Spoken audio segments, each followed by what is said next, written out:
152 उम्मीदवार जो हैं उनके दरमियान मुकाबला है और मजमूई तौर पर तहसील चेयरमैन और मेयर के लिए 689 उम्मीदवारों में मुकाबला है। इसी तरह से 19,282 उम्मीदवार जो हैं वो नेबरहुड कौंसल्स में इलेक्शन जो है वो लड़ रहे हैं। दूसरा जो इसका हिस्सा है वो पंजाब के अंदर बलदियाती इंतखाबात हैं। पंजाब का जो स्ट्रक्चर है इंतखाबात का, उसमें हमने ये किया था कि एक ज़िला का इलेक्शन है जो कि डायरेक्ट इलेक्शन होना है। इसी तरीके से उसके बाद विलेज काउंसिल्स जो हैं वो वहाँ के ऊपर जो है वो बननी है। ये तकरीबन एक नया स्ट्रक्चर आएगा और बड़ा एम्पावर्ड स्ट्रक्चर होगा जो पंजाब में है। और उसके ऊपर जो हमारे इत्तेहादी हैं उनके साथ हमारी बड़ी अच्छी बातचीत हुई है और इंशाअल्लाह हमें उम्मीद ये है कि पंजाब का जो नया लोकल गवर्नमेंट एक्ट है वो अगले चंद दिनों में जो है वो मंजूर हो जाएगा, जिसके बाद के पंजाब में भी मकामी हुकूमतों के बलदियाती इलेक्शंस का रास्ता जो है वो हमवार हो जाएगा। एक और जो उसमें इशू है कि वो इलेक्शंस जो हैं वो EVM के ऊपर होंगे और उसके लिए पंजाब हुकूमत ने कानून में पहले ही तरमीम कर दी है। और मैं ये समझता हूँ कि आज सुबह भी जिस तरह से मैंने ये कहा कि इलेक्शन कमीशन बहुत दुरुस्त सिमत में आगे बढ़ रहा है। उन्होंने जो टेक्निकल कमेटीज़ अपनी कॉन्स्टिट्यूट की हैं उसके नतीजे में एक एवेल्यूएशन हासिल हो जाएगी कि किस तरीके से हमने आगे जाके इन इलेक्शंस को EVM के ऊपर जो है वो कराना है। और उसकी जो उनको इसके साथ साथ जो हुकूमत की तरफ से जो भी असिस्टेंस चाहिए, हमारी तरफ से जो भी मदद चाहिए होगी, इंशाअल्लाह ताला वो हुकूमत फ़राहम करेगी।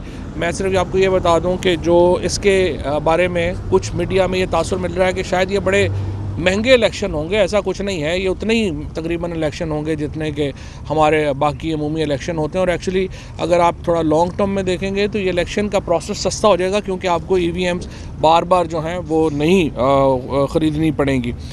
इसके साथ साथ जो आज इम्पॉर्टेंट जो हमारे प्रोग्राम्स हैं सोशल वेलफेयर के, उनके ऊपर ब्रीफिंग दी गई है डॉक्टर सानिया निश्तर ने। उसके बाद जो इसकी जो एहसास का प्रोग्राम है और फिर जो सेहत कार्ड है, सेहत कार्ड का जो एक बहुत बड़ा प्रोजेक्ट है पंजाब का, तकरीबन 350 अरब का प्रोजेक्ट होगा। और उससे भी इंशाअल्लाह पंजाब के तमाम जो लोग हैं उनको 10 लाख रुपए तक का इलाज की सहूलत जो है वो फ़राहम होगी। जो ये इतनी बड़ी सहूलत है जो कि किसी डेवलप्ड मुल्कों में भी ये सहूलत मुयस्सर नहीं है। हमारी पूरी कोशिश है, अभी भी ये कोशिश है कि हम सिंध हुकूमत को और बलूचिस्तान हुकूमत को इस प्रोग्राम में लेके आएँ। बलूचिस्तान की हुकूमत ने इस पर अपनी आमादगी ज़ाहिर की है, सिंध हुकूमत ने अभी तक अपनी आमादगी ज़ाहिर नहीं की है। और बदकिस्मती से हम ये देखते हैं कि सिंध हुकूमत का जो किरदार है अभी तक, और वो ज़्यादातर जो है वो एंटी पीपल किरदार है।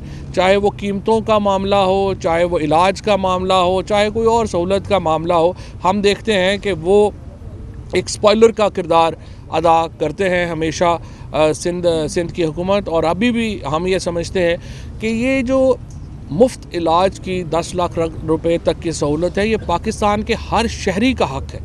और इसलिए हम सिंध हुकूमत को दोबारा ये ज़ोर दे रहे हैं कि वो इस प्रोग्राम में शामिल हो और इसके जो फ़ायदे हैं वो उससे आम आदमी को फ़ायदा पहुँचे।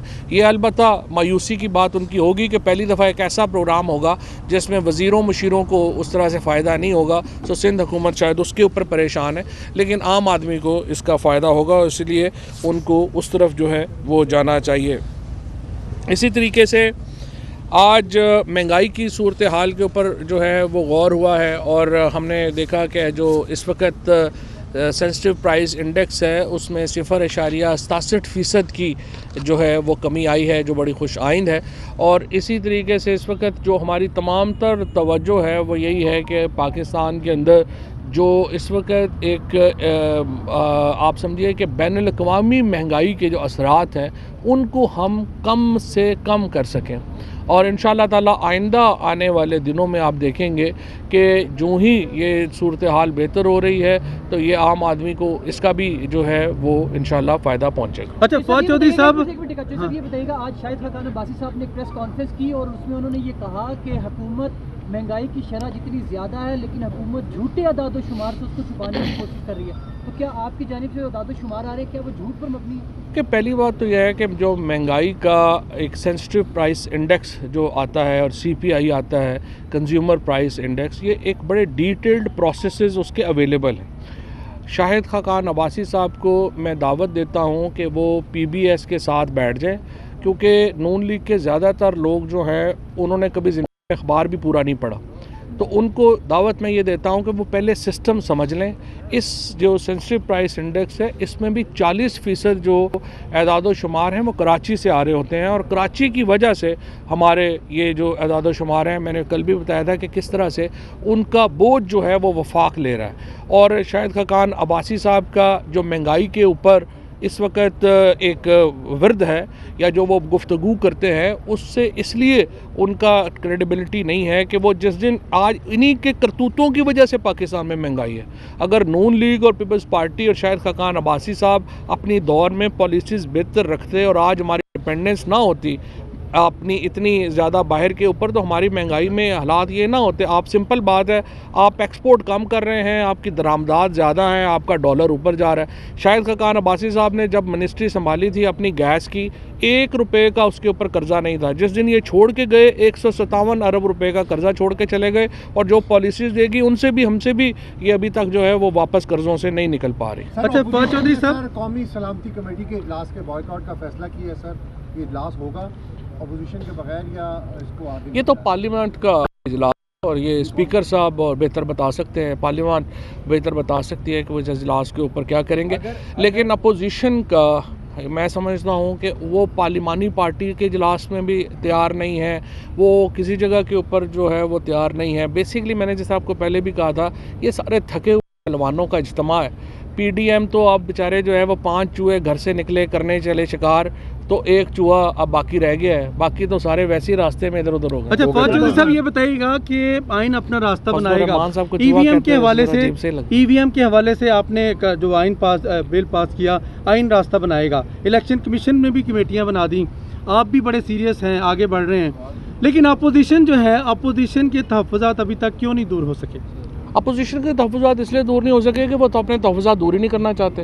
हम तो अब भी देखिए, हम बड़ी सिंपल है, हम अपोजिशन को आज भी कहते हैं बड़ी इस्लाहात के ऊपर आए, हमारे साथ बैठें, हमें बताएं ये इस्लाहात गलत है, आप अपनी दे दें और हम उसके ऊपर चल पड़ते हैं। लेकिन आप भी सामने देख रहे हैं, हम भी देख रहे हैं कि वो इस तरह की कोई इस्लाहात की तरफ आ ही नहीं रहे हैं। तो उसका मकसद ये है कि वो मौजूदा निज़ाम में इतने कंफर्टेबल हैं कि वो चाहते ही नहीं कि निज़ाम में बेहतरी है। अच्छा, इलेक्शन कमीशन की तरफ से मेंबरान हैं, उन्होंने प्राइम मिनिस्टर से मुलाकात की है, अफवाहें आ रही हैं, खबरें आ रही हैं कि उनमें भी तब्दीली करने जा रही है पीटीआई? नहीं, बिल्कुल भी नहीं। पब्लिक अकाउंट्स कमेटी की जो इजलास हुआ उसकी मीटिंग में मैं मौजूद था, और बुनियादी तौर के ऊपर उसमें जो कुछ जो MNAs हैं उन्होंने अपने पब्लिक अकाउंट्स कमेटी को मौसर करने के लिए क्या करना चाहिए, कैसे होना चाहिए, कैसे हम पब्लिक अकाउंट्स कमेटी जो है उसका किरदार बढ़ा सकते हैं, इसके ऊपर बात हुई। इलेक्शन कमीशन ने इलेक्ट्रॉनिक वोटिंग मशीन की स्टोरेज और उनकी खरीदारी के हवाले से अपनी डिमांड्स भेजी हैं, जो अरबों रुपए पर मुश्तमिल हैं। क्या वफाकी हुकूमत को फंड्स फराहम करने के लिए तैयार है? नहीं, देखिए, जो EVM के ऊपर जो उनकी पॉइंट ऑफ व्यू है वो बिल्कुल आ गया है। अब जो उन्होंने सही काम उन्होंने ये किया है कि उन्होंने टेक्निकल एवेल्यूएशन कमेटी क्रिएट की है। अब ये देखें ना, ये तो टेक्निकल लोग बताएंगे कि कितना है। बहरहाल जितना भी EVM के लिए इलेक्शन कंडक्ट कराने के लिए जो भी फंड चाहिए होंगे वो हम कमिटेड हम देंगे। अच्छा, एक चीज़ मैं ऐड कर दूं कि आज जो शाहिद खाकान अब्बासी साहब ने प्रेस कॉन्फ्रेंस की है वो आप में से एक दोस्त की वजह से की है।